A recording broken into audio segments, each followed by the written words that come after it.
یسوع میں عزیز بھائیوں اور بہنوں، خدا کی مدد سے ہم ماضی کی تلخ یادوں سے آزادی پا کر آگے بڑھ سکتے ہیں۔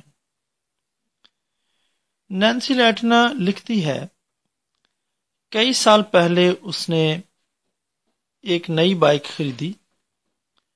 اسے وہ اپنے گھر کے آس پاس چلاتی، کبھی کبھار جھیل کے ساحل کے پاس واقع ایک پارک کے نزدیک بھی لے جاتی۔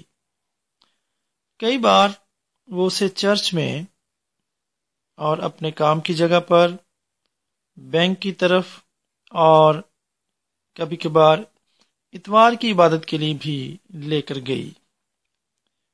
موٹر بائک چلاتے ہوئے اس نے غور کیا کہ اگرچہ اسے اپنے پیچھے آنے والی ٹریفک کے بارے میں بہت محتاط ہونے کی ضرورت تھی، لیکن بہت زیادہ پیچھے مڑ کر دیکھنے سے اس کی رفتار آہستہ ہو جاتی اور یہ اس کے لیے خطرناک بھی ہو سکتا تھا۔ میرے عزیزو، اسی طرح زندگی کے سفر میں ہمیں آگے بڑھنا ہوتا ہے۔ ماضی کی مایوسیوں، افسوس اور غلطیوں پر بہت زیادہ غور کرتے رہنا ہماری زندگی کے لیے خدا کے مقصد کی راہ میں رکاوٹ بن جاتا ہے۔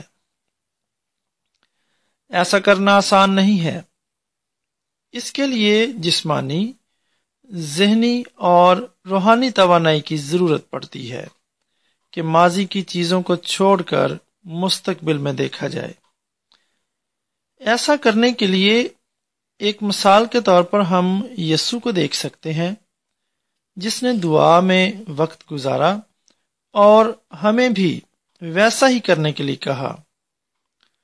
وہ جانتا تھا کہ اس کا باپ مشکل وقت میں ہمارا مددگار ہوگا۔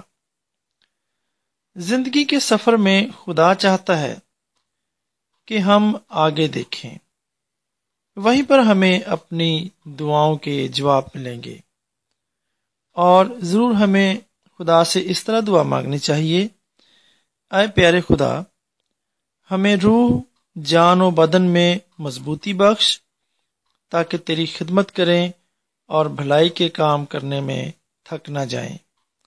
آمین۔